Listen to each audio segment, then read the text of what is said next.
Well, it's midweek match day, and we're back at a game here on Below the 38. We take you there. We're back to a familiar venue. It's FC Anyang, and today on this beautiful Wednesday night, they host Ulsan HD, a meeting of sixth versus second. I don't have a lot of time to make the same length video as we had before. And the main reason for that is myself, Andrew, and Mike is here with me. We're going to be doing a bit of media work today, so we're hoping to get some interviews for Below the 38. Check that stuff out on our YouTube page after this game. But first, I'm going to give a little bit of introduction to what this game is about today.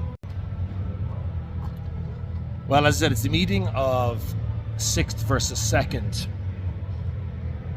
And it's a Wednesday night, so there have been a bunch of matches already taking place this midweek on the Tuesday, including Seoul's win over Bucheon. So Ulsan need to win today. They do have a game in hand on Seoul, but they're 6 points behind, and I said they are second. So they need 3 points today to close the gap on FC Seoul. Anyang are in mid-table, and they're probably happy enough where they are at this point in the season. They created history last weekend by beating Pohang for the very first time. A win here today will bring them up into third or fourth, depending on the goal scored. I think just avoiding defeat will probably be a great result for Anyang here today. But you know what the funny thing is? They have a really good record against Ulsan. And the thing about the win last week against Pohang, which was their first ever win against Pohang, that was something they needed to do. That's that feeling, especially going to the steel yard and picking up 3 points. But against Ulsan, they played them 4 times last season, and they won twice. They drew once and they lost once. And even the one game they lost, they were really competitive in that match. They've won in this stadium against Ulsan. They've won in Munsu Stadium against Ulsan. And I have a funny feeling they're going to continue that record today. I'm going to go for a 2-1 Anyang win. Whatever. If it doesn't work out for them, it doesn't work out for them. But yeah, looking forward to this. Look forward to every K-League game. What's the point of even saying that? But it's always great being back in the stadium. Love the stadium. It's a great place to watch football. Again, mountains over there. Anyang skyline over there. The ever-changing Anyang skyline, that is. And I found the position in the stadium behind the main stand. I didn't really know you could come up here before. There's a store there. Flags. Yeah, I didn't know this existed, because a lot of these up ramps are gone now. That don't open them anymore. So yeah, I'm here for the first time in this particular standing spot. Now let's have a chat about Ulsan. So how about a little bit on Ulsan then? So Ulsan HD, as they're now known, they were previously known as Ulsan Hyundai. They are owned by Hyundai. Before then, the Tigers, Horangi, there is a tiger on their crest. They're one of Korean football's most successful sides. They won their second championship in 2005, and then they waited nearly 20 years to win another one. They weren't content with winning just one. They went back to back, and then they went 3 in a row. And how did they follow that 3 in a row spell, which also guaranteed qualification for the FIFA Club World Cup in America last summer? They nearly got relegated. But that is one of the great things about football in Korea. Big teams go down. The second division already contains Songnam FC, Busan I-Park, and Suwon Samson Blue Wings, former K-League 1 and Asian Champions League winners. Incheon United went down a couple of seasons ago. Jeonbuk Hyundai Motors and FC Seoul have both survived relegation playoffs in the last decade. Jeonbuk only a couple of years ago. And Ulsan finished 1 spot above the relegation zone last season. So they made changes. They brought in a new manager, a former player of Ulsan, and he was manager of Cheongnam Asan in 2024. He was Asan's second ever manager, and this is the most unfancied of unfancied clubs in K-League 2, and he brought them to the playoffs. And with the exception of Cecilia at Daegu, they would have been promoted.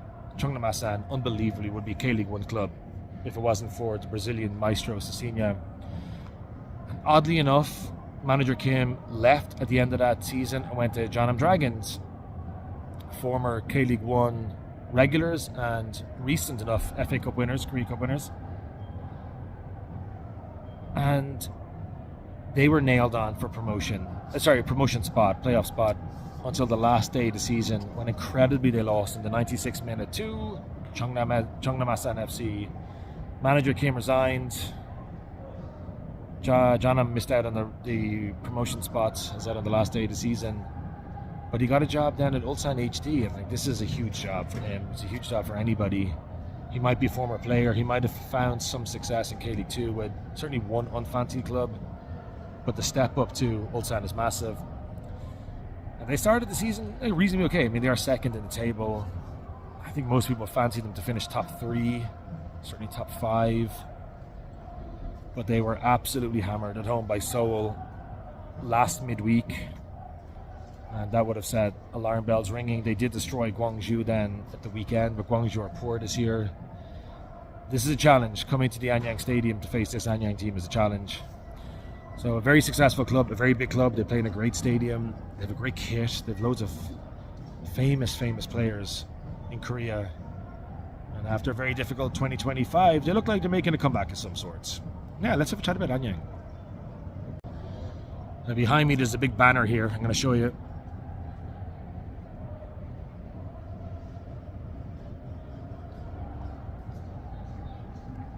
It's always visible from the car park here. As I said, I've never been up here before. Anyang obviously don't have the history of Ulsan. We've talked about them on the show before. It's a great club though. Love coming here. It is my local club. There's always a good time, great atmosphere, friendly staff, friendly people. Just a good day out, one of the best days out. They're currently 6th in the table. This is only their 2nd season in K-League 2. They're going to stay up and be massively, it'd be an unbelievable surprise if they go down, especially because there's no team guaranteed relegation. It looks like I've just missed them scoring. Whoa, how fantastic is that? That is clearly the sound of FC Anyang 1, Ulsan HD 0, and I've missed it by making this video for below the 38. We take you there, but we don't show you any goals. Anyway, enough about Anyang. Let's watch some football, eh?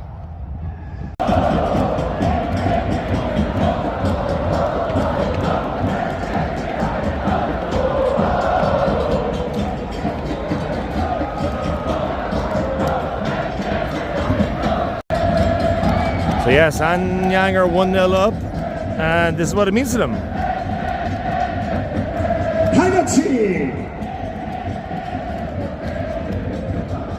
That's the away fan section over there, under the mountain.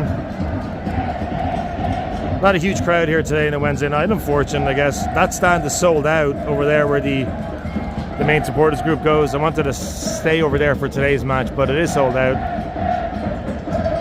Yeah, this is why I like this place. Good atmosphere. 1-0 up, 5 minutes on the clock. Hopefully it doesn't go to VAR.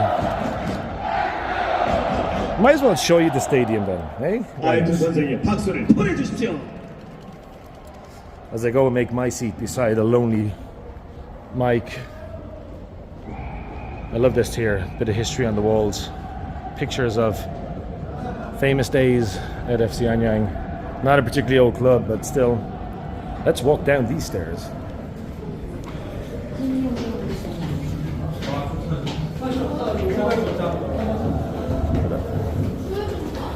I kind of bump into people here by accident. I don't want to get this girl a thing. VIP lounge over there.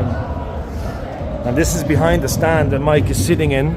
Let's have a quick look at the stadium here while the fans still celebrate.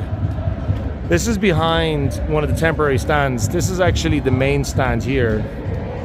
As you can see, there's loads of these windows. I pointed this out at a different video before.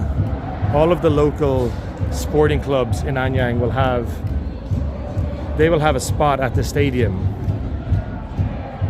Like Taekwondo, softball, football, wrestling, judo. And they'll all have their own little office here. But their view is obviously obstructed by the temporary stand. So what Anyang have managed to do is create the old stadium within a stadium to massively improve the matchday atmosphere. People are standing up. Means Anyang on the attack again. That's where the players, that's the tunnel basically. They enter the field there. Those blue seats are the media, and that's the main stand.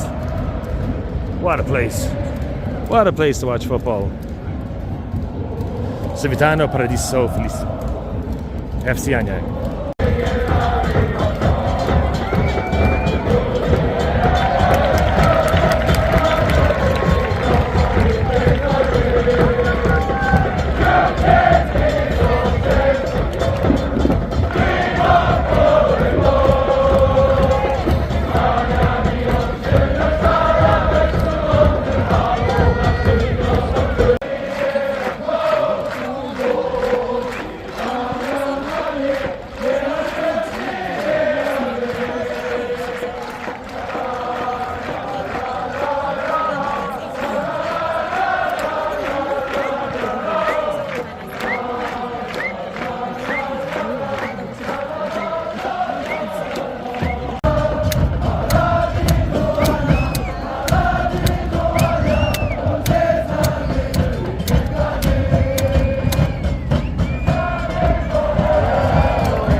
Well, it's the start of the second half, and I'm back in the spot I love the most.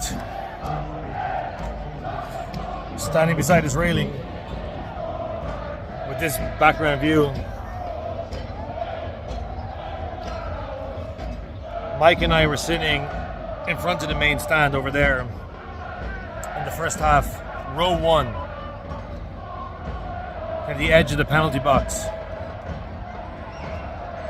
And we couldn't see anything because of the railing. It's 20,000 won to sit there, which is about, I don't know, 12 euro.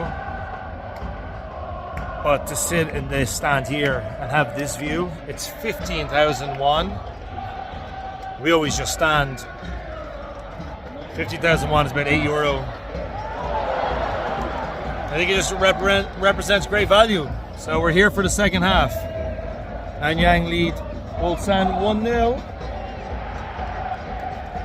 And Ulsan have looks like a penalty claim. Unlikely though.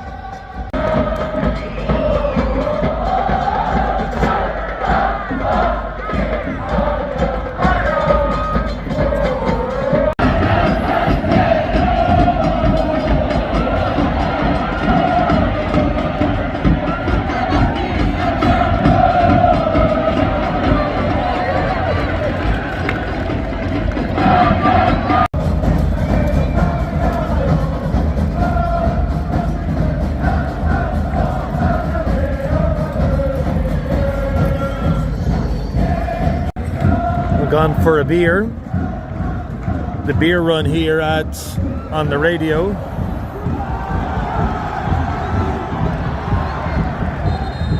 Quick look at the stadium. I love a quick look at the stadium while we're waiting for something. This is Anyang Stadium. What a great place this is. This is how close you can get to the pitch. The players are warming up there. And some flags there, TV over there, and this is the food stall area, the food trucks. I'm going to On the Radio. Come to On the Radio if you want to get a beer during the match. Coffee, beverage, our photo, our play, some food over there, flags. That's where we were sitting in the first half. Media box again in blue. Anyang Stadium. And On the Radio. Well, it's ended 1-1 here at the Anyang Stadium. FC Anyang 1, Ulsan HC 1. Ulsan equalized right at the end of the match. They deserved it though. But let's have a look at the Anyang players going down the dugout.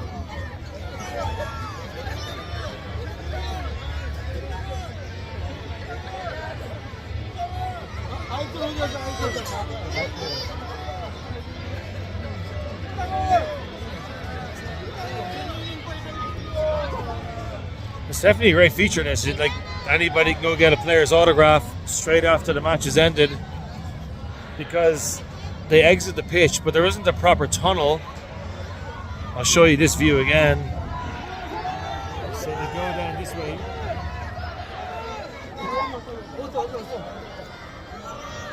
And that's where the tunnel is.